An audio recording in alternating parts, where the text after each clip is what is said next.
And we are live. Welcome back, everybody, to Behind the Tool Belt episode 263. Today, we have another special guest. Thank you for joining us on this Wednesday edition. Stay tuned, and we will be right back after our short intro from our sponsors.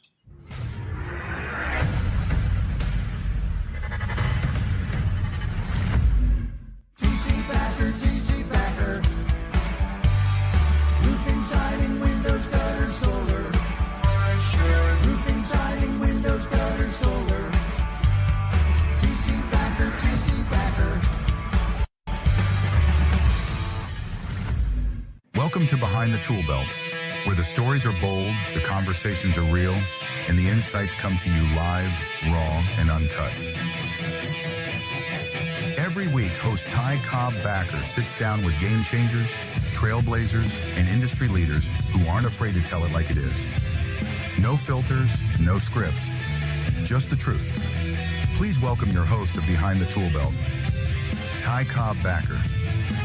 Hey. Welcome back, everybody. Like I said earlier, we have another phenomenal guest. I feel like I'm not prepared enough for this one. Anytime I actually prepare myself, I always feel like that I'm underprepared. But some of the best podcasts I've ever done was like with the least amount of readiness. So I'm kind of hoping this falls in between where I've prepared myself enough. So this turns out to be a great podcast for you and our viewers and our listeners out there and anybody catching us on the replay. But welcome everybody to the stage. Jim Johnson, my man, how are you? I'm doing fantastic. I was watching your intro there, and to see a couple of my clients on there, like North Face was on the Hook Agency ad, and just to see that kind of stuff, that brings me a lot of joy to see those folks doing some pretty fun things. I actually took a picture, like while I was watching it.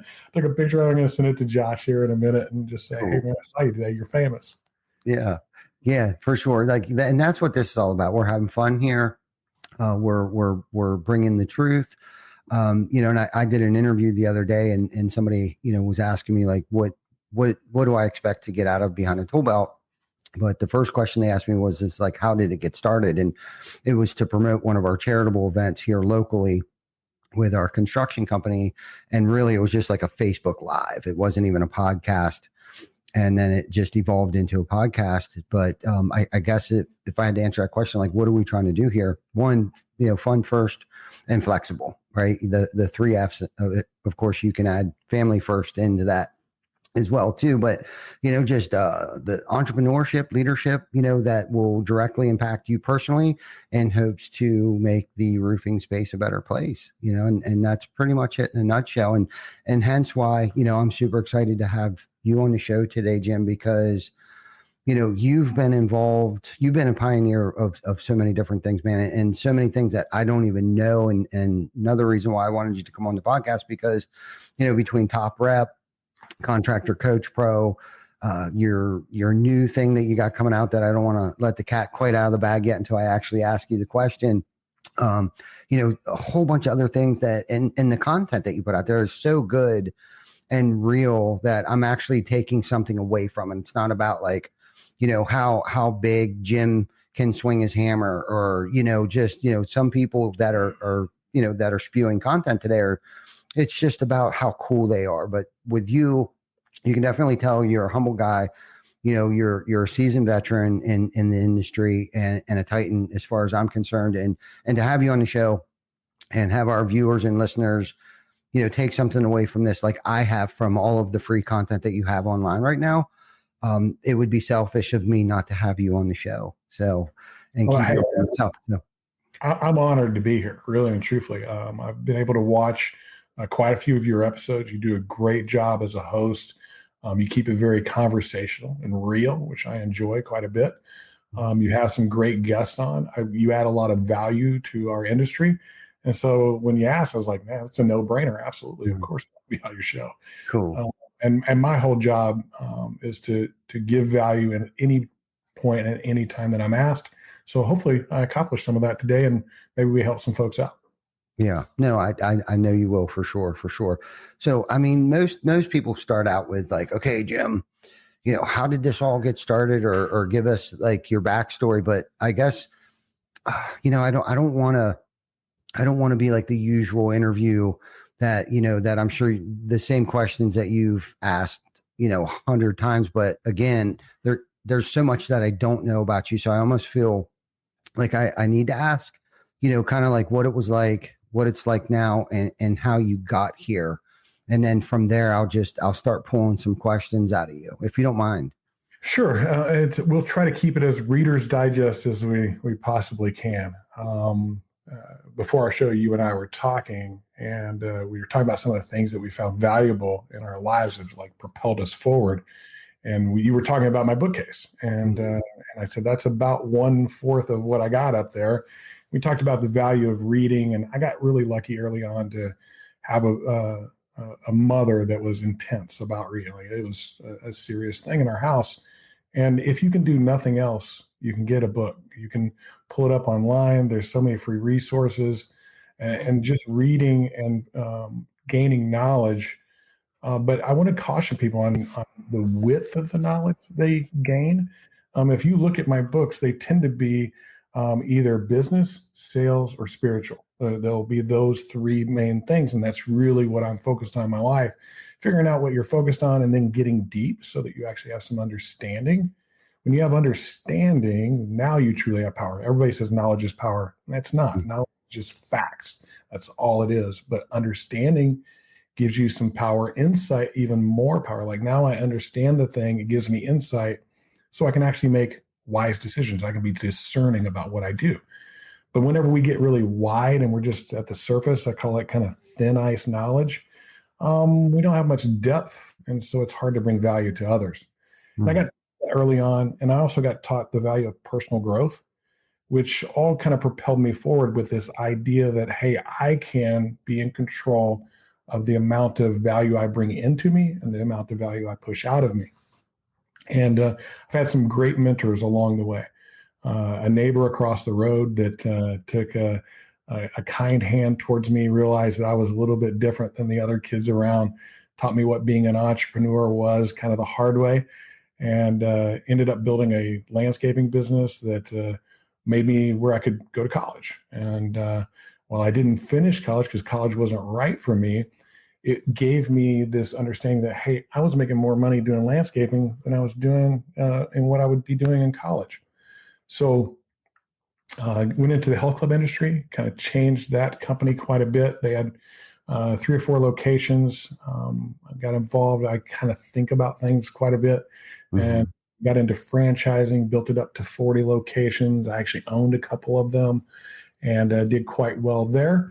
Right up until marrying an aerobics instructor and finding out that wasn't the best choice in my world, although I have an amazing daughter that came out of that situation.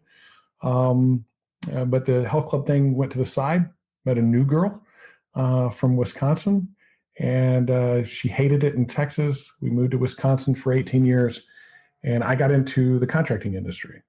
It was very good to me. There was just one problem with it all. I was very focused on what I was going to achieve.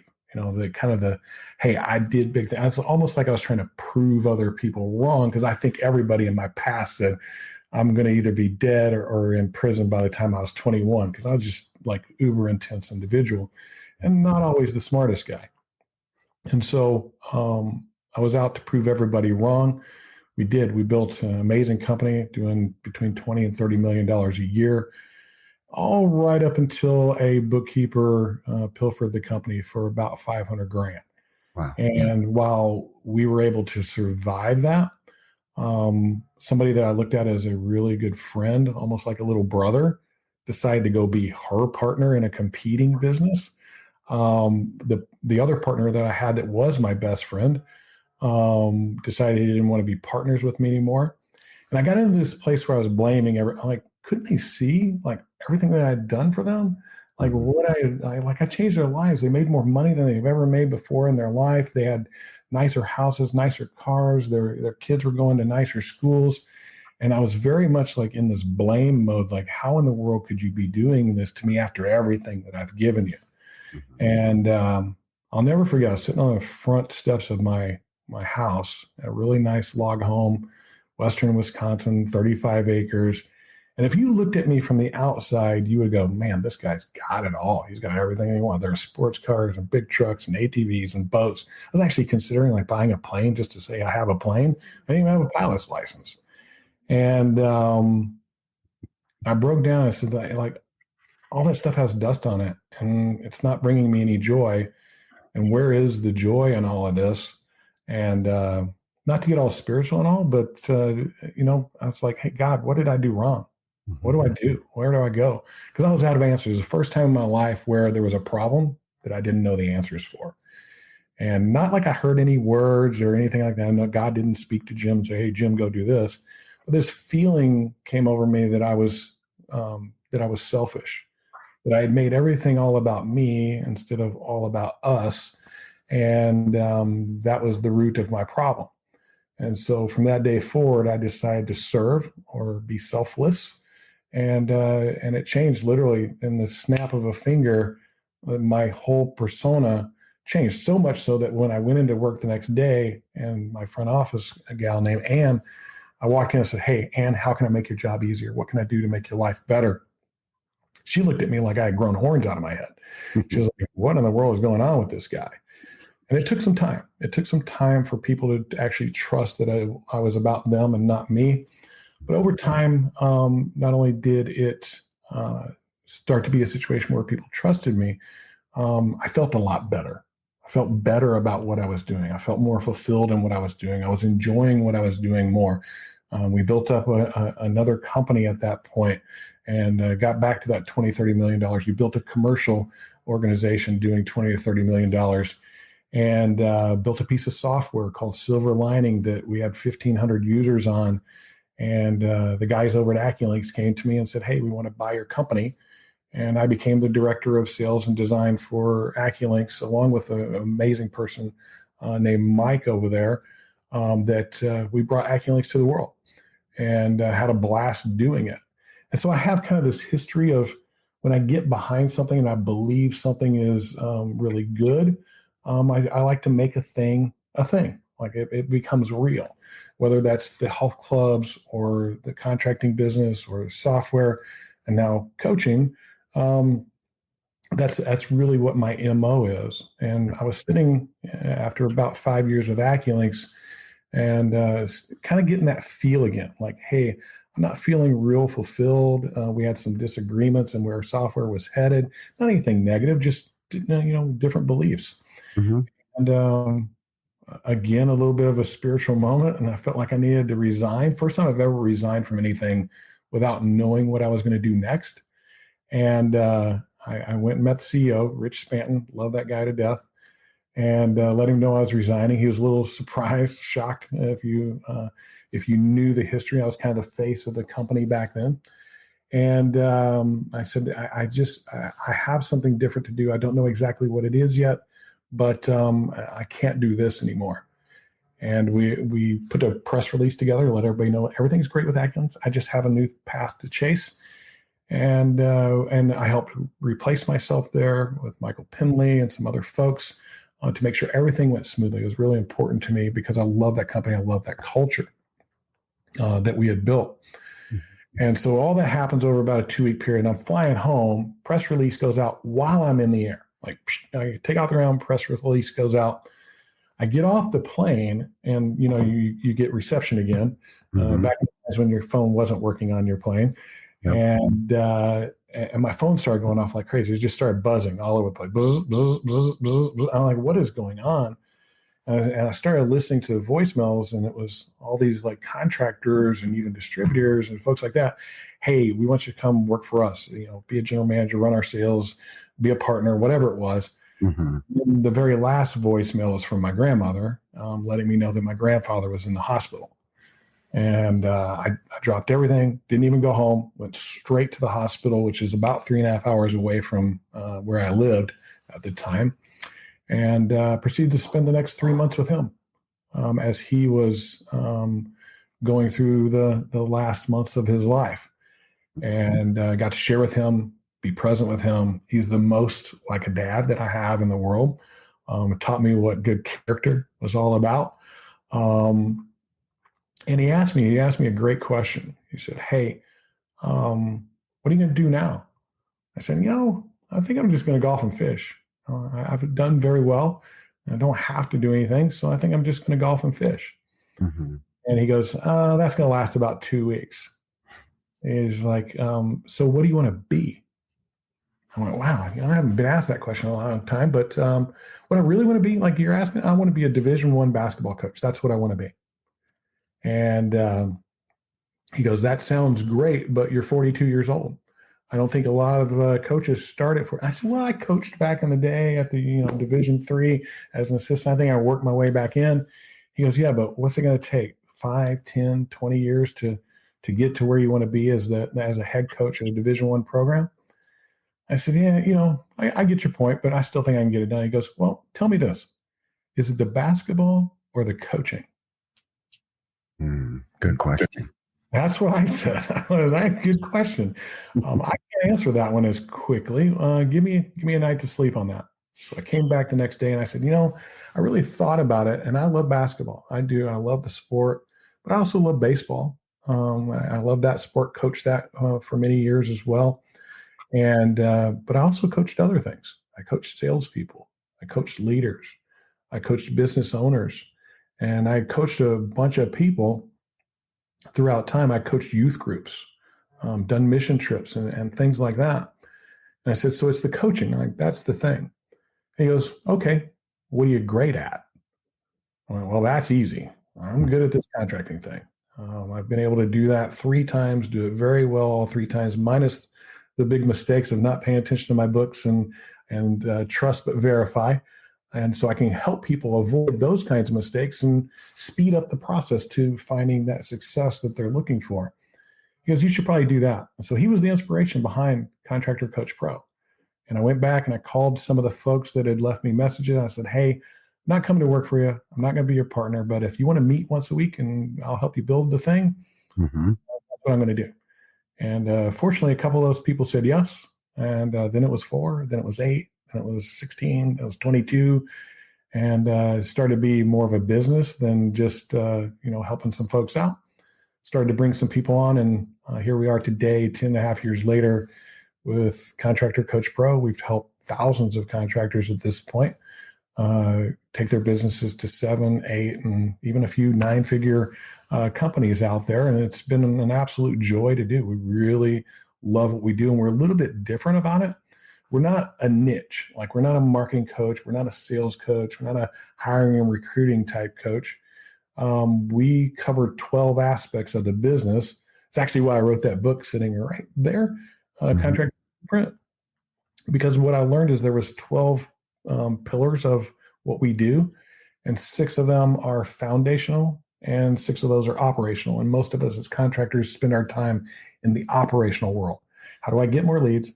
How do I sell those leads? How do I produce them? And how do I recruit and hire more people? And that's what most people came to us for. Hey, can you help me scale my business? I want to recruit and hire a bunch of people with a good sales process. I'm like, yeah, sounds wonderful.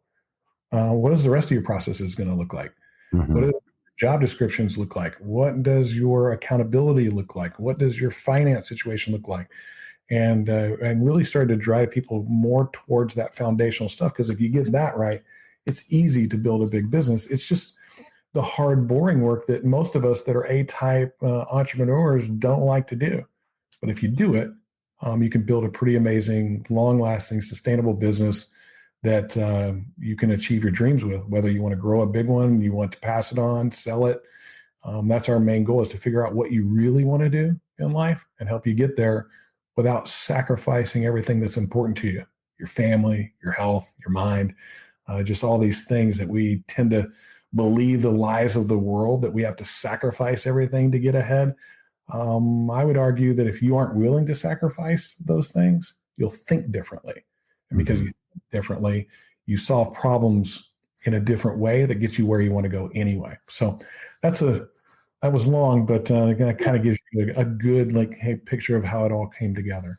Yeah, no, there were so much good stuff there and so many questions. Half of them, actually 3/4 of them I probably forgot, but there's a lot in there. I had no idea about the AccuLink story, which is pretty amazing because that's one of the biggest CRMs in the roofing space that there is today. So that's congratulations for being the founder or being at least playing a part in that. But Yeah, I would say I'm not a founder. That was actually Rich Spanton, but all the front end side of that software, so it's a sales oriented part of it, that was Okay. my stuff being brought in and added to the administrative back end to make it one thing. And I was a believer in it.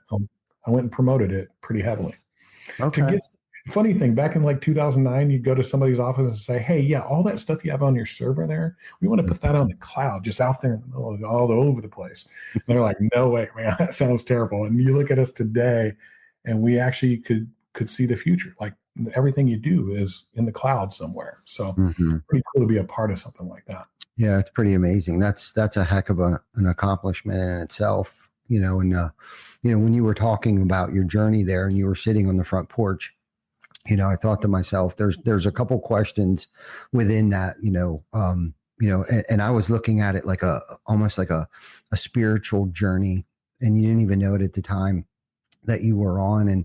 And some of us need to experience like a spiritual bankruptcy or a spiritual bottom before we can bounce back, and the sad thing is, I guess a lot of people don't bounce back or don't get it. Like, I need to change my ways. And I guess my question for you is like, at that moment, I guess there was a lot going through your head. Like, I guess my first question would be like, why didn't you just quit at that point in time? Why didn't you just throw in the towel, dive into the bottle? What kept you, what made you decide, like, I'm going to go into the office today and I'm going to change? And I know that change wasn't easy. Let's talk about that a little bit. Wow, that's such a good question, Ty. In all honesty, I did think about those things.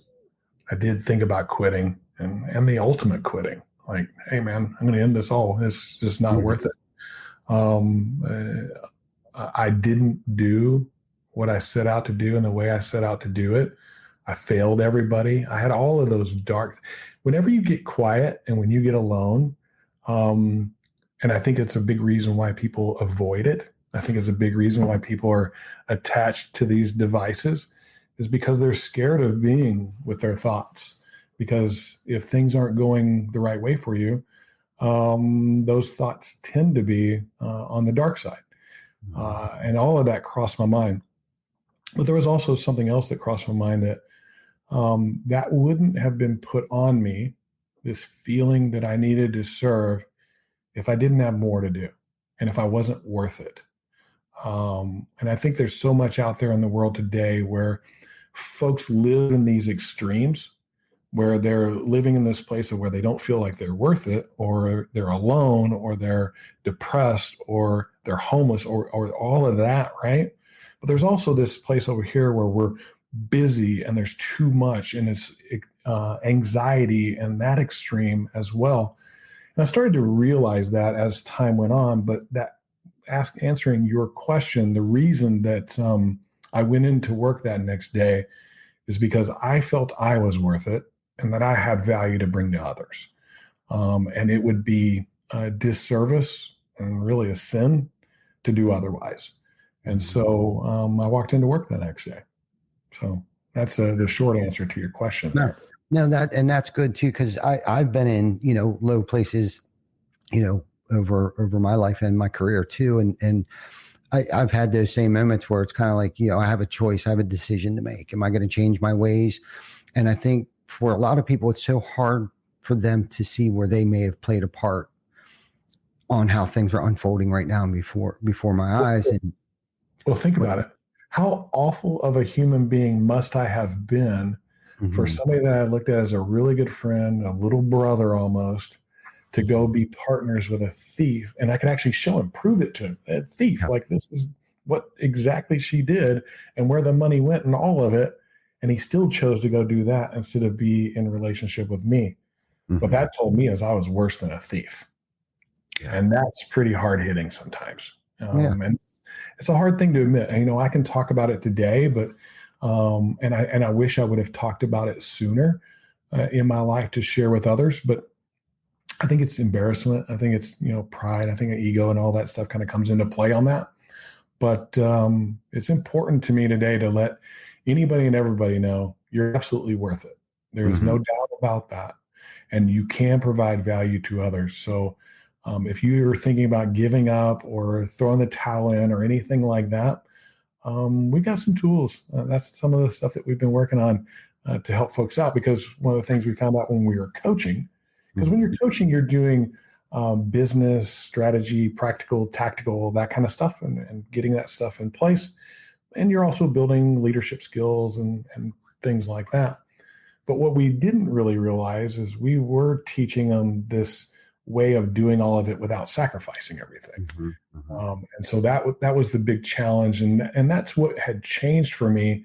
Like that first day kind of became this spiritual, like growth, development, that kind of thing. But even after that, as I got more comfortable there were still things in my life where I felt like, something's not quite right, and I can't put my finger on it.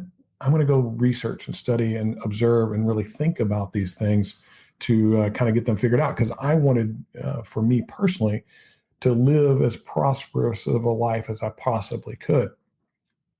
And I wasn't feeling that way, and I wanted to feel that way.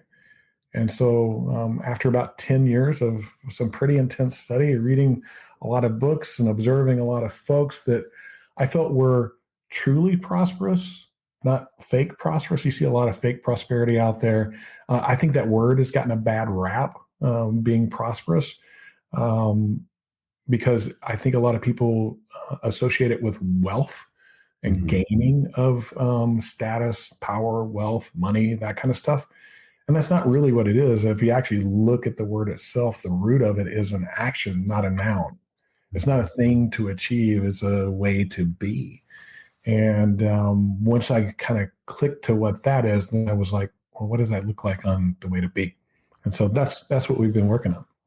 Yeah, no, I love it. I love that. A couple of things there.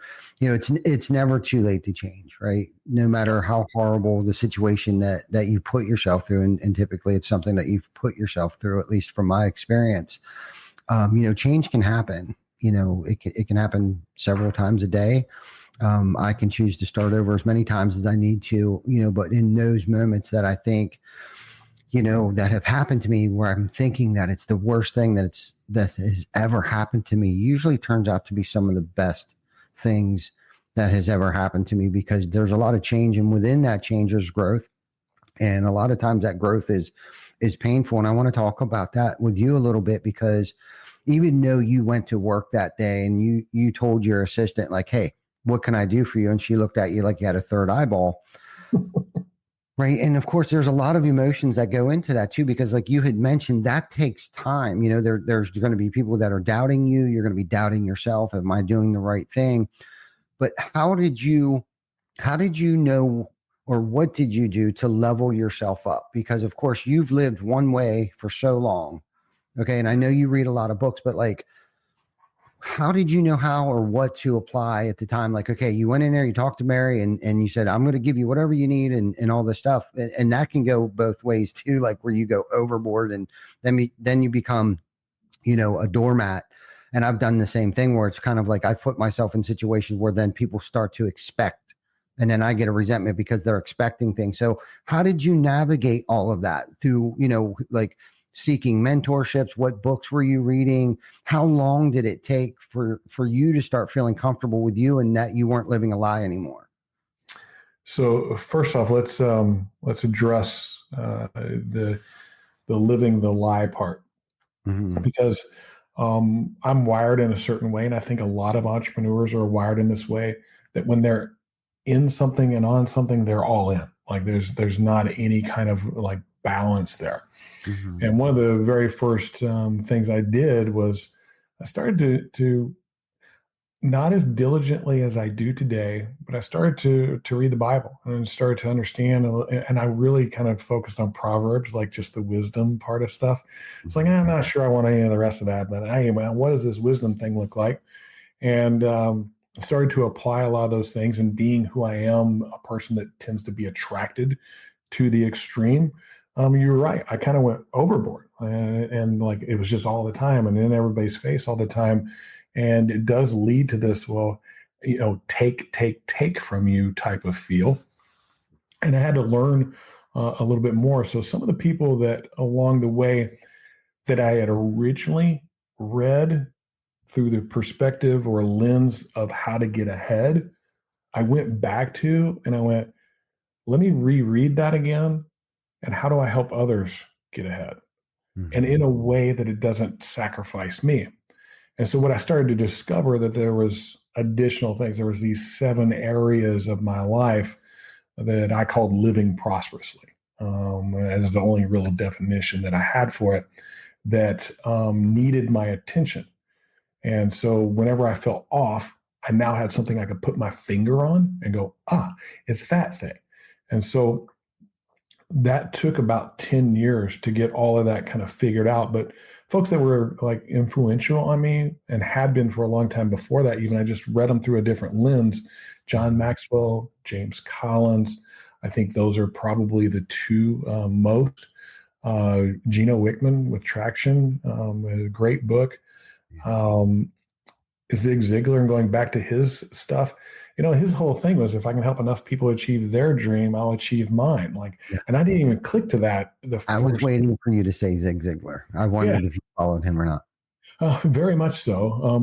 The young folks today don't even know who that guy is, but I would encourage you to go and read some of his content. Brian Tracy is another one of those folks that I spent a lot of time reading. But there's also the other writers like Bonhoeffer and C.S. Lewis, and on that spiritual side that start to let us know that it's where the intention comes from. So if my intention is to serve me, that's going to have one outcome. And if my intention is to serve God according to his will and his instruction, that's going to have a different outcome. And it's really up to you to make the choice of which one's the right one for you. I think so many of us, and really here in Western society, just who we are and what we're about, we are in this place of ownership. You'll see millions of books about it, take ownership, extreme ownership, and ownership. And really what it is you're looking for is authority. Like, hey, I'm the one, right? Well, I hate to break it to everybody. You're not. You're not the one. You're just another one. And there's been millions of just like you before you that thought they were the one that nobody even remembers. You think about all the billions of people that have ever lived and just try to name off as many as you can. I bet you don't get over 50. So the reality is there's something more to it than you and your ownership and your authority. And I made a decision. To be obedient, which is hard. That's not a word that most of us in America love to hear. We want to hear, hey man, I got it. I'm under control. A friend of mine, Reggie Brock, he's such a good, amazing guy. He says, we believe in the new Holy Trinity, me, myself, and I. And I'm like, I don't know if that's really a good way to go about doing things. But when I decided to be obedient, the thing I was not expecting that happened, and I went, I get it now. All burden came off. I don't live anxiously anymore. I feel very free. I feel like, hey, I go do what I've been instructed to do. I'm going to let God take care of the rest. There's no guarantees. I don't live life in an effort to be happy. I do live life in an effort to be joyful and kind to other folks and be valuable. And so it's taken a lot of burden off of me. I don't worry about what you think about me, Ty, or what anybody else thinks about me. I'm comfortable in who I am. I know my identity as a believer, and that makes things really easy for me. Yeah, that's what makes you prosperous. Yeah. Sometimes giving up control puts you in control. It's really cool. Yeah. No, I like that. I was going to ask you, and you started to touch on it. I want, what are some of the biggest changes that you started to see in your life when you started down the spiritual path or digging deeper into the spiritual aspect of God and things like that? Like, what were some of the biggest changes? What type of people were you starting to attract, in your life at that, and today, I guess not even back then, but still today? Like, what are the biggest changes? Oh, that's a really good one. Who was I attracting? It was 2 different types. One's of good character that needed a place to belong wherever they had been before. It was anti their character, right? But there was also, this is the part that was the beautiful part, the people that wanted to adjust their character and be different than what they were, and that there might be a different way of achieving these things.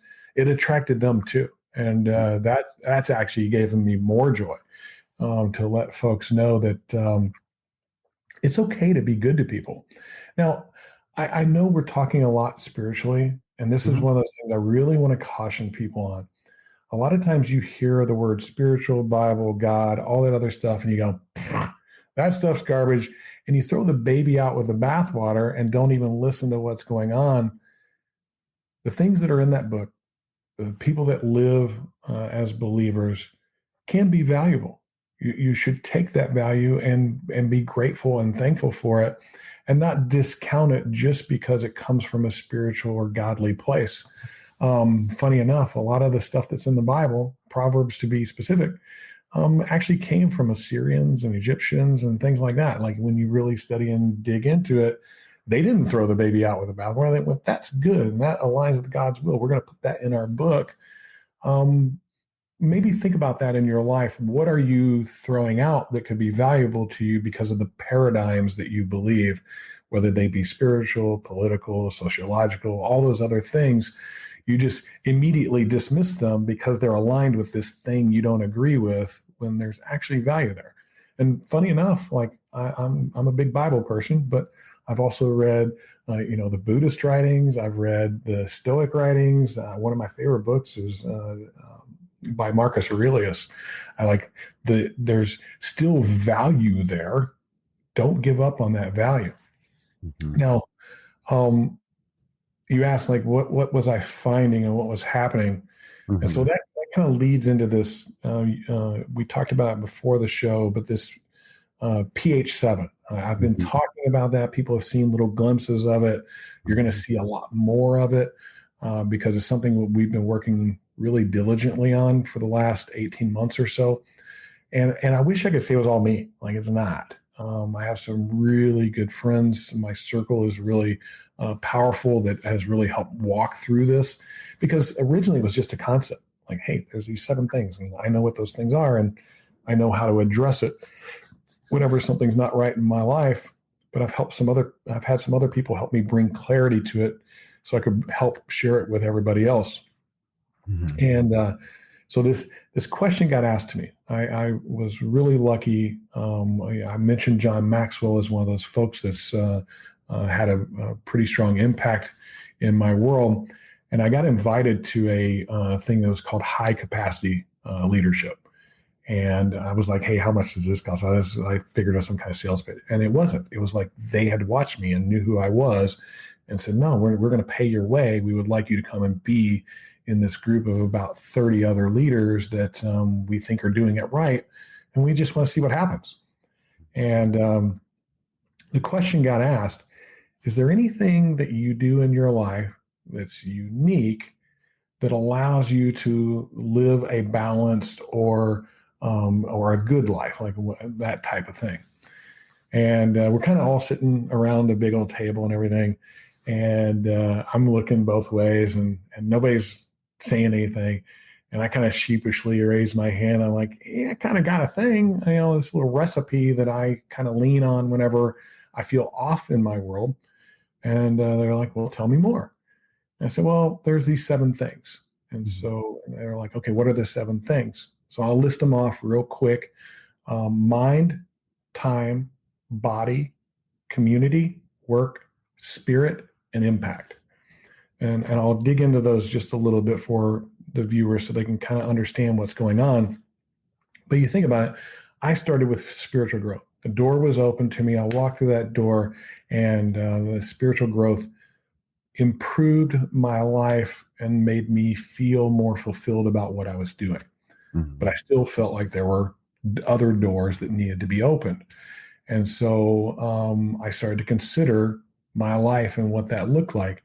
And where was I missing something? And I was missing something in the mental side, mental creativity, strength, and capability. That is really where that all started. And so that's the mind one. And if we're not spending enough time flexing this muscle between our ears, it's just like any other muscle, it atrophies. But whenever we spend time being creative and thinking and problem solving, that's what I tend to do in those quiet times now. When it gets quiet for me, I don't walk into the dark place. I walk into the place of light, and I'm really thinking about how to help and serve other people, and how can I create an experience unlike anything anybody's ever seen before. How can I be remembered and leave an impact on somebody that's valuable to them and that they share with others that impacts them without me gaining anything from it as far as recognition goes. I don't care about that. I want to be valuable to whoever I come in contact with. So, but the problem with it is, like, you go, oh, mine, I want to get all over that because I was all over the spiritual thing. And you just like, oh, full out there, and then a full out there in the mind. And as I started to parse these things out, I started to realize that there was extremes in each one of them. And so as I learned more about that and read more about living in the extreme, there was some Aristotle behind some of that. Some of the great components of the Bible talk quite a bit about living in the extremes as well. I started to realize that I had been looking at it wrong. I'd been looking at it as empty or full. So like this idea of I'm empty in this thing, or I'm full and I'm good, right? Like, I think a lot of people look at it that way. I'm spending plenty of time with my family and everything's wonderful. I'm not spending enough time with my family and everything's terrible. Mm-hmm. Is a good example of community, right? Well, the reality is it wasn't really that. It was more like have you ever seen a litmus test before? You know what that is? Mm-hmm. Mm-hmm. And so you like test water for a pool or a hot tub or something, put the little thing in there and it lights up colors.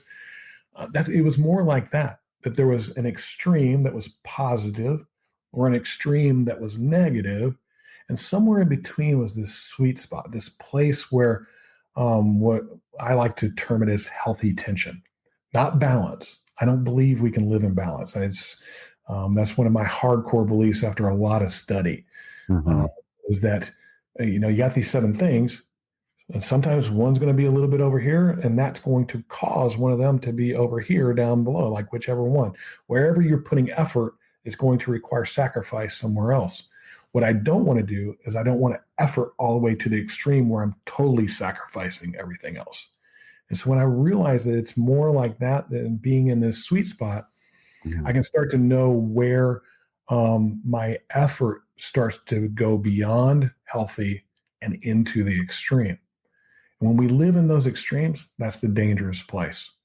That's the dangerous place where you get into the negative side, where folks are feeling depressed, alone, that type of feel to them, or they're feeling overwhelmed, obsessive, exclusive, those type of things. And so those are dangerous places to live our lives. So that's really what this has turned into, is I shared that with these guys and what that looked like. And the questions went on for like an hour and 40, like all the time we had, like the questions kept coming. And even after we walked out of that session, I had a group of people that were all kind of asking me more questions. And what about this? What about meditation? Where does that fall? I'm like, that falls in mind. And so anything that they were able to throw at me, it fit in one of those 7 categories. And I could explain how it fit and then what to really think about in each one of them. Since that time, that was 18 months ago, those folks are still calling me as they're working their way through their own journey with this idea of living a prosperous life. Because the funny thing is, the people that I've noticed that have lived the most prosperous life don't have the most stuff. They tend to be the most generous. They tend to be the one that when they walk in the room, you want to listen to them. They tend to be the one that create an experience when you're with them. They tend to put you first. And that's the sign. That's what I'm looking for whenever I'm looking for prosperous people. I don't care what you have. I could care less about that. It's what do you give? I think that's really a big sign of somebody that's truly a prosperous person. Yeah, no, that's good. Now, I'm glad that you Yeah, I agree 100%. I always use the word success, not necessarily prosperous. Because I think most people define success as money, wealth, right? And I look at success differently and wealth differently. How much time am I spending with my family? Does my family love me? Have they visited me over the holidays? Right? To me, that's a win. That's success. And of course, you were talking about it on a deeper level. And it's funny because I think it was this past Saturday. And I'm glad you brought up balance because for whatever reason, I tend to talk to myself and I talk to myself a lot. And I'm a visionary. And for whatever reason, I said, I need to start seeking balance.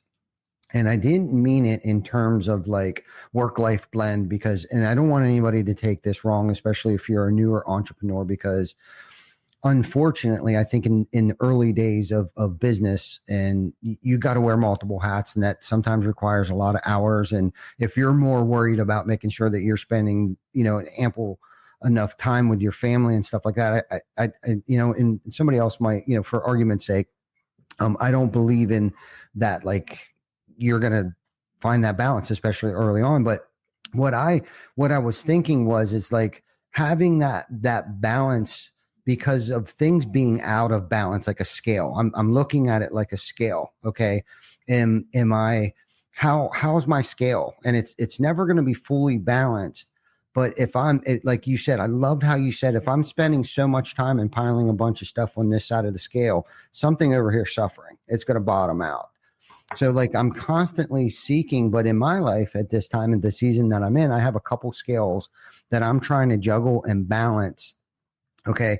So I guess my question for you, if I'm not seeking balance, and that would have been a whole other podcast. So I'm just going to cut myself off right now. That's good. Good. Okay. So if I'm not seeking balance, Jim, then what do you call that thing in the middle? You said, you got your positive and you got your negative. What is that then?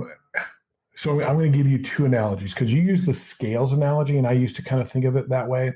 Mm-hmm. The analogy I think might fit that a little bit better is a Mhm. teeter-totter. Okay. When you're sitting out, you remember being a kid being on a teeter-totter? Yep. When you're sitting out on the very ends, if the other person jumps up, you slam down, you smack your tailbone, right? Oh yeah. Then also, if it goes the other way around, off the teeter-totter you go. That's like living in the extremes on this teeter-totter, right? Mm-hmm. Mm-hmm. The closer you bring that sitting point to the center fulcrum, the less likely you are to smack your butt or get thrown off of the teeter-totter. And so you're trying to live not on that very extreme edge, but closer to the middle, but not necessarily balanced, because Mhm. we need this thing called healthy tension. A really good friend of mine, he was the mind behind all the GAF programs for contractors. Dave Harrison, I don't know if you know him or not. He was the chief marketing officer for GAF. We had the fortunate opportunity to have him as part of Contractor Coach Pro as we were working through a few things. And I had always known of the concept of healthy tension, but he gave me a great analogy. It's like having a rubber band on your wrist. When it's too tight, you're like super uncomfortable, right? Like that doesn't feel good, and you want to take that thing off. Mhm. But also, if it's really loose, it's like sliding up and down, also uncomfortable, doesn't feel good. But when it's just right, like when it's just right, it's not sliding up and down your arm, it feels comfortable, but it still has a bit of pressure to it. That's where we want to live. We want to feel that we've got a little bit of challenge, this healthy tension. And so let's say I'm going to go back to your example of a young entrepreneur getting into our world. You're right. They do have to work harder. And we have 3 phases that we normally go through when we attempt anything that's like being an entrepreneur. You have a building phase, that's first, then a maintaining phase, and then you get this little bit of an enjoyment piece too, right? Like there's these 3 pieces that we get to live in. The building phase should be short. It shouldn't take very long if you're truly after being successful with it. So yes, you're going to work some more hours, but I wouldn't suggest working 60, 80, 90, 100 hours a week, because the truth of the matter is After about 30 hours for most people. Now, I want to be really clear here. People are unique. There are some people that can work 50, 60 hours and be really productive. But most people, and when I say most, 80% plus, lose productivity after about 30 hours of good work. And I want to be really clear about that too. Doing work well. If you thought about that and said, hey, that seems to be true because I've noticed that I work a lot of hours, but I don't get ahead. And I say, okay, I'm going to work this many hours, but I'm going to work really well during that time. I'm not going to allow for all the distractions. I'm not going to allow for all the other stuff. I'm going to do what is necessary, even though I may not like it. Your building phase becomes a lot shorter. That sacrifice that you're making becomes much less. Because I was a young entrepreneur at one point. I can remember getting into this industry and telling my wife, I'll never forget this. Whenever I got into storm restoration, I'm like, whoa, where has this been all my life? This is amazing. Honey, if you give me the next 2 years, I will change the trajectory of our life. But I'm going to work 80, 90, 100 hours. So those 2 little kids we have, those are yours. I'm going to go to work and I'm going to change our lives and everything's going to be wonderful. If I could go back and do that over again, I would have just thought differently about how I worked, not how much work I did. Mm-hmm. There were things I missed. I missed the first steps of my daughter. I missed t-ball games for my son. And at the time I went, it's just a t-ball game, or it's just her first step. I saw his first step. How big of a difference is her first step from his? Mm-hmm. Those were the things I was telling myself. But as I've gotten older, I'm like, wow, I missed a t-ball game because of work. Like, really? What did that bring me that I couldn't have gotten anyway if I would have just thought differently about the way I do work? And so that's one of the 4 pillars of this prosperous human thing. So 7 elements is one of the pillars. There's another pillar called orbital thinking instead of traditional thinking. Traditional thinking means that we have an outcome we would like to have and a problem that needs to be solved, and we work our way step by step to achieve the outcome. That's traditional thinking. Would you agree? Mm-hmm. Do you agree with that? Yeah. And so what we do is we effort and we improve, and then we fail, and then we improve a little bit more and go back a couple of steps. And we kind of do this number back and forth, back and forth, back and forth until we get to where we want to go. And that's kind of traditional thinking. And we take no consideration of, number one, where are we? What stage are we in? Where are we at progressing towards this thing? Mm-hmm. And what type of investment do I have to make? Because that's time and money, and that means sacrifice. And so what am I sacrificing? We don't consider those 2 things. And whenever you consider those 2 things on your way to this outcome, and then you look through it through the lens of the lifestyle you want to live, that's the thing orbiting the closest to your desire. And that's what moved for me. My thing was the lifestyle is the thing I'm going to achieve whenever I get to the outcome. Mm-hmm. And I move that all the way to the center of, this is the lifestyle I want to live. So how do I have to think differently about how am I going to achieve that outcome? If I'm really low in a stage and somebody's proposed something amazing to me, I'm going to have a lot to learn to get to there. And I may not have that amount of time. And so that's going to make me say a no to that. I say no an awful lot nowadays.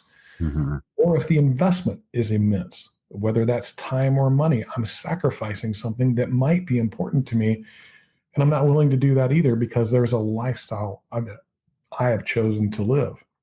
Yeah. And I think most people need to get clear on that before they decide how much effort they want to go and put into something, because they're going to sacrifice some things that are really important to them. Mm-hmm. I mean, I look at our industry and it's frustrating to me, the folks that have sacrificed family. There's a lot of divorce in our industry. There's a lot of just not being with the family because the work comes first. There's a lack of health, both physically and mentally. There's a lot of addiction in our industry. Like all of those things come from this being obsessed about doing something instead of being healthy about doing something. So that place that you were looking for that's called balance, I'd be looking for what's healthy tension. What can I do where I put a little more effort here, knowing I'm going to sacrifice something over here, but I'm not willing to sacrifice everything over there. That puts you in this space of going, I'm going to do my work well so I can push those two this way. I'm going to put less work here and then be in maintaining mode instead of building mode, because maintaining takes less effort. You can still improve and grow and do all the things that need to be done, but it takes less effort. It's just super important to me to like share what this looks like. It's a big concept, and I know that. I try to simplify it as much as possible. Hey, let's just figure out the 7 things. Put the finger on the one that's the door you need to open where you're struggling the most. Maybe you're not getting enough time to think. Maybe you're not spending enough time. Here's the deal. You don't take care of your body and turn it into a high-performing, optimized machine. Guess what? Your work's going to suck. Your time that you spend with your family, you're not going to want to spend time. You want to take a nap. And so those things are really important to consider in this sacrifice back and forth between these extremes. And so the 7 things, if you know what they are, you can put your finger on them. Then you can start to look at, hey, am I living over in the extreme on the positive side? Or am I living in the extreme on the negative side? How do I push that more towards the sweet spot so I can have some healthy tension around this where I'm still growing, but I'm not sacrificing everything that's so important? Yeah, no, that's so good. That's so good. And that's kind of where I'm at in my journey, you know, because I was that entrepreneur that missed the T-ball games and the first days of school and all of those things. And I like how you'd mentioned like what this, and we're talking, we're going back. I got a 32-year-old. So it's like, I gained nothing. Like looking back 32 years ago, I gained nothing, but I missed that first day of school. I missed that first step that the baby took. I missed the football game. I missed all these things. And really, honestly, it wasn't worth it. Like I'm not a gazillionaire today because I've missed all these things, right? You know, and if you have to work 60 hours a week, it doesn't matter which 60 you work either. And I think when you were talking about how would I do it differently, I would definitely do it differently, right? And focus. There would be more things that I would be more intentional about and not just, and I think a lot of it, we talked a couple podcasts ago, we were talking about living by accident, you know, on purpose. Like today I try to live more like with purpose. Like I do things with more intention today. And most of it's all about having impact on other people. But also going back to what you were saying, like it starts with personal development, me taking care of me. Because if I'm not eating right, I can't feed other people. And pun intended, you know, I have to eat right. I have to exercise. I have to get plenty of rest. I have to spend that balance, for lack of better terms, amount of time with my family if I want to be creative at work. Joseph Hughes said something or posted something the other day. It's like a lot of my great concepts or thoughts or business ideas actually happened when I'm with my family out in the backyard throwing the baseball. You know what I mean? We're changing the environment and changing my mindset and putting myself in a different place and actually being where my feet are. You know, it was really, really good that he shared that with you. That's something I learned as well, that when I'm not behind this desk and doing all the time, when I'm out walking, I'm actually thinking. And some of my best stuff comes from that. So I've made that an intentional part of my day. Twice a day, every single day, I go outside and I walk for 20 minutes. And I'm not walking to get exercise, although that's a good stacking effort. Like I'm getting some exercise. I'm actually walking to think a little bit. And to, especially if I'm at a place where I'm having a tough time breaking through on something, if I just go take a walk for 20 minutes, it's amazing how many times the answer is just sitting there, but I was so in it that I couldn't think about it. And there's a lot of things, like this is why it took me 10 years. You talked about the body, right? So what you eat, your exercise, and those kinds of things. I can give you 2 things just right now that are the 2 biggest problems in our American society today. A lack of hydration, that's number 1, and sleep deprivation, that's number 2. Because we're in the grind every day. We believe in this grind culture, which I'm not a believer in that at all. As anybody that says that word to me, it just makes my skin crawl. It's like, are you serious? If it's a grind, why are you doing it? That sounds terrible. That doesn't sound joyful in any way or fulfilling in any way. I'm just going to go grind it out today. Now, discipline, that's a different thing. And I really enjoy discipline. Grit, that's a different thing. And I enjoy that as well. But I think we have perpetuated this myth that through hard work, success can be achieved, which in truth can be, but it doesn't have to be. And that was the kicker for me. The truth of the matter is it doesn't have to be. It's just the way that's being purported to us. And okay, I'm going to go that way. There's some great books out there. You asked like some of the people that influenced me. All of your listeners, if they would go and read the book Buy Back Your Time by Dan Martell, change their life. We teach it to our contractors. Like, how do I put myself in the most productive points, the most productive things I do that earn me money and give me fulfillment while setting everything else aside? And there's actually a recipe for doing that. It's called the drip matrix. And those types of things, it's because we don't have the knowledge. And I bet you there's probably millions, maybe, but I'll go with thousands of people that have read that book that never applied it. They just read it through, got the knowledge. It's a bunch of facts, didn't do anything with it because they didn't understand it. But once you understand it and the value of it, it changes the way that you look at work and you go, that's pretty neat. Because I'll be honest with you guys, I work in real work about 20 to 25 hours a week. Wow. And I could have done that at any moment in my life.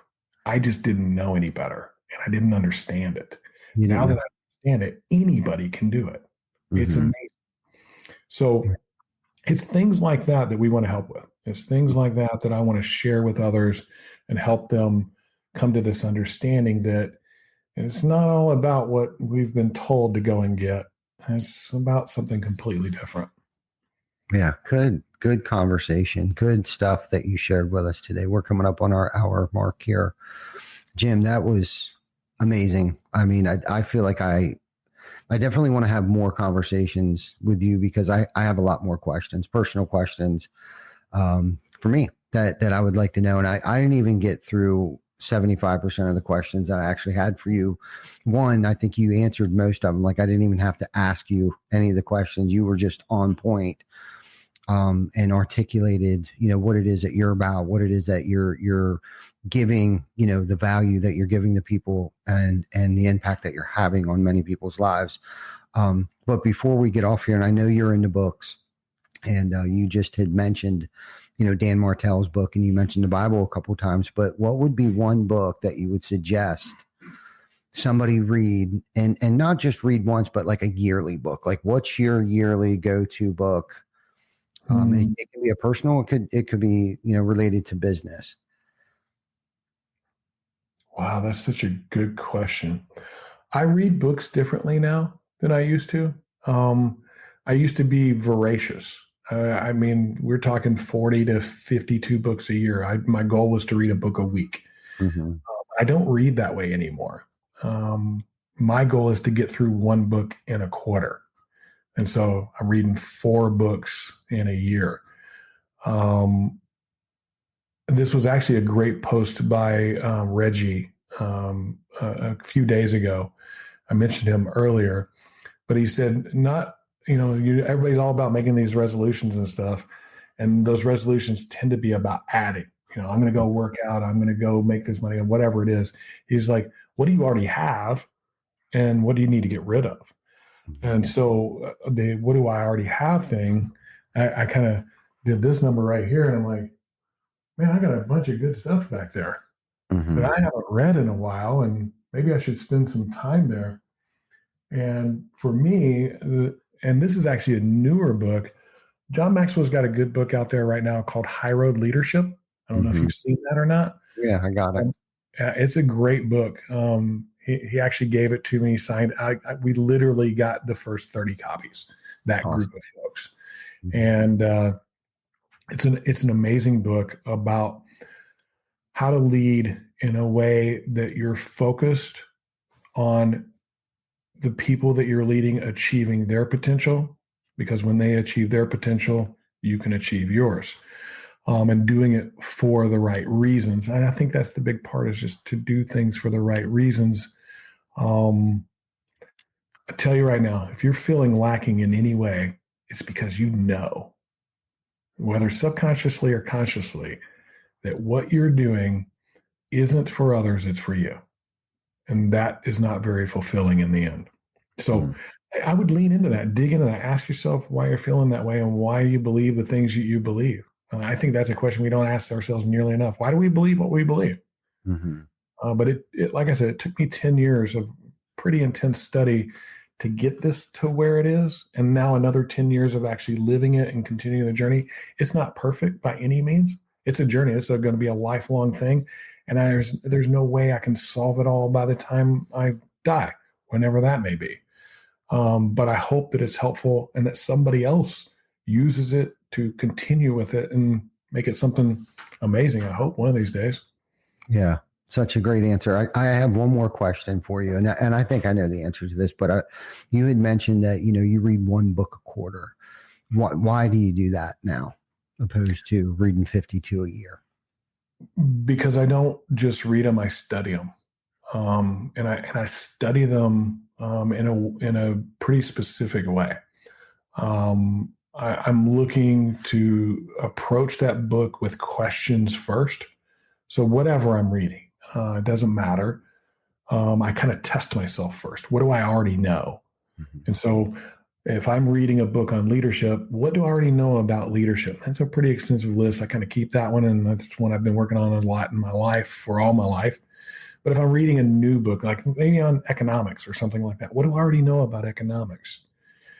That way, when I read the book, I test whether my knowledge is true or not. And so every book I read, any information I take in, the first question I always ask myself, is it true? So if somebody says something, is there any, like if I look at that, I go, is there any other circumstance or observance I've made that says it's not? Because a lot of people will say, this is the way things are. And I'll go look and I'll be like, no, I kind of see this person over here, like they're doing it a different way and they're still getting there. That's why I think it's so wonderful. People are unique. And while these 7 things are not unique, I actually think they're pretty much laws of the human condition. Their approach to them and their need in them and how they solve the problem is going to be unique. And I think that's pretty cool. That's one of the beauties of the creative creatures that God made us to be. So first thing I'm doing is I'm looking for, to ask that question, is what I'm reading true? And then I'm going to go through it and I'm going to highlight things based on context. So is that context for now? Is it for the future, or is it in the past? Who was the author actually speaking to? What did it mean to the person they were speaking to? And then how does that apply to me? And you can read the Bible the same way. It's actually how I read the Bible as well. A little bit different, obviously, because the Bible was written 2,000 to 5,000 years ago, depending on which part you're reading. Whereas most of the books we read today tend to be a lot more recent. Although if you're reading Aristotle, man, he was talking to a whole different group of people than us. So being aware of that gives you context so that you can gain understanding and meaning, so you can then start to apply it. I think so many of us are like, we read every book this way. How does this apply to me? The Bible or any other book? How does this apply to me today? And it's literally the last question you should be asking. What did it say? Like, you just read. Here's a perfect test. Go read a chapter of a book. Okay. Go read a chapter of a book, any book, pick any one. And then the next day, go tell somebody what it said. I'm going to bet you can't tell them a whole lot. Yeah. So when you slow down and you actually read it for what is it saying? What does it say? You're actually intentional about it. Words that I don't understand, I look up in a dictionary. If I'm reading the Bible, I go look them up in Hebrew and Greek and Aramaic and like truly understand what people were trying to get across. when I spend that much time in it, while I'm not getting quantity of books, I'm getting quality of books that are valuable. So I'm super intentional about what I read too. Mm-hmm. I'm not just going to read anything. So that would be some of my advice on like reading. Stop the Audible thing. That's you get nothing from it except for maybe a little bit of enjoyment and about 2% of what you hear, unless you're taking notes. Now, if you want to listen to an Audible and take notes out on the side and that type of thing, keep a journal, that's different. But if you're listening to Audible while you're driving your car, dude, I'll go to my grave saying this. I'll test any one of you, and you couldn't tell me 2% of what's in that book. Be intentional about your learning. If you're gonna take the time to learn something, go learn it. Like seriously. Because what you do is you glean maybe 2 or 3 little golden nuggets out of it, and you think you're amazing because you got some new piece of knowledge, but you don't even know how to use it. You don't understand it or what it meant or how and when to use it. It's one of the big issues we see when we coach contractors. Funny enough, they're doing the right thing in most cases. They're just doing it at the wrong time. And that's the key. When we can do the right thing at the right time, that propels our learning much faster. Yeah, no, great answer. Great answer. You definitely elaborated a lot more than I thought you would on that. But Sorry about that. no, but reading's a passion for me. Yeah, no, it was good. I've also slowed down on the consumption of how many books I read. One, because I reread it. You know, if there's a day that might go by, if I'm reading a book and I try to read it, you know, a portion of it every day. And, but if a day goes by, I'll even start the chapter over. And I've recently backed off on buying new books and started rereading some of the books that I already have on my shelves and stuff like that, there's so much good stuff there. And then I'm jumping on to the next thing. And I almost feel like it's a race. Like what are you reading? What are you reading right now? Right now, oh man, I just started. Why I asked you the yearly book. One of my yearly books is Your Next 5 Moves by Patrick Bet-David. Oh, that's a good book. That just has become one of my yearly books. And then one of a quick read. I read John Maxwell's probably about 3 times a year. Leadership 101. It's just a quick read. I can read it in about 30, 40 minutes, but I take that with me a lot when I'm traveling. If I'm on the plane, and I try to find those times, like I try not to waste time, right? So if I'm on a plane, I'm not going to sleep. I'm not going to watch a movie. I'm not saying that I don't watch 20 minutes of something, but I try to use that time, wisely, be more intentional with that time, because when am I going to get another 4 hours when I don't have very good cell phone service? I probably can't work on my laptop. So why not break a book out and start reading a book? And if I fall asleep reading the book, kudos, to me for actually resting my eyes while reading a book. Yeah.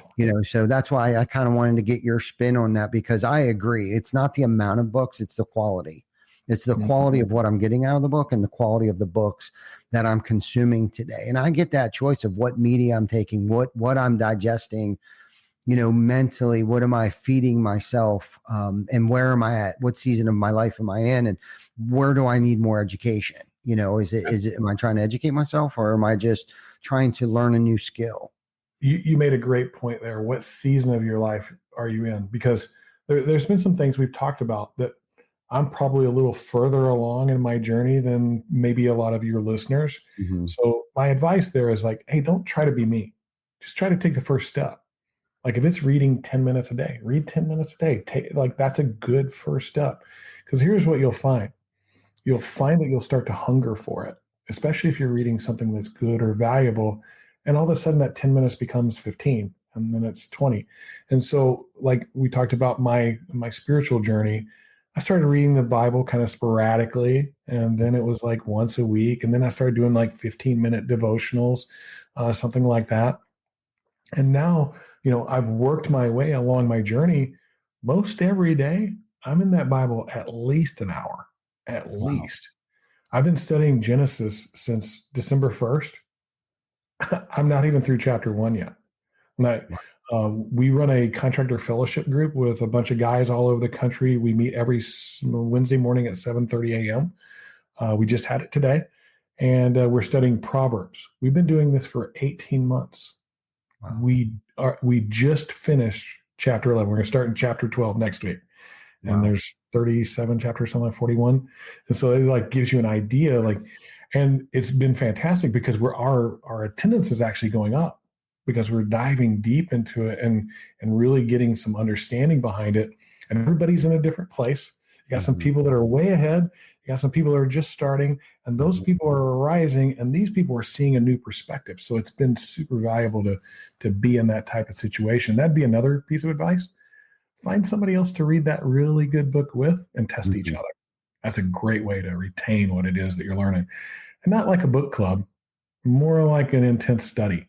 So just some pieces of advice there. Amen to that. Good stuff, Jim. Great stuff. Well, man, I hate to say this, but we are at an hour and 15 minutes. What a great episode. Sorry, No, it's great. I'm going to actually have to watch this because there was so much stuff that you were talking about. And don't be surprised if I hit you up in Messenger with some other questions like about some things. But man, thank you so much for coming on the show. Can I add one thing? It'll be short, I promise. Completely. Go ahead. If people want to learn more about this whole PH7 and living prosperously and that kind of stuff, we have a new podcast. It's actually out right now. It's on YouTube. It's called Prosperous Human. You can go find it. We haven't really promoted it yet because I'm trying to get a good amount of content on there before I actually do that. But there is an introduction. There's actually a few interviews along the way of some very prosperous folks out there. And that's what we're going to continue to do. We want to just help others kind of break through the lies of the world out there and go, okay, maybe there's a different way to approach this thing called life. So Good stuff. that would be great. Yeah. Thank you, Jim. Thank you for what you do. And you've definitely made an impression and an impact on my life. And I'm sure the guests, our viewers, rather, are definitely different after listening to what you had to say today. I saw some good questions coming through there. So thank you for coming on, and thank you for everyone for listening. And if you tuned in late, man, please catch us on the replay, Spotify, Google, YouTube, and of course, Facebook. You said you had some questions, Ty. Yeah. Feel free to call me, contact me, message me, send a smoke signal, whatever you got to do.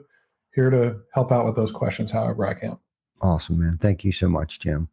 All right. And until next week, you guys take care of each other. We will see you next week. Thank you.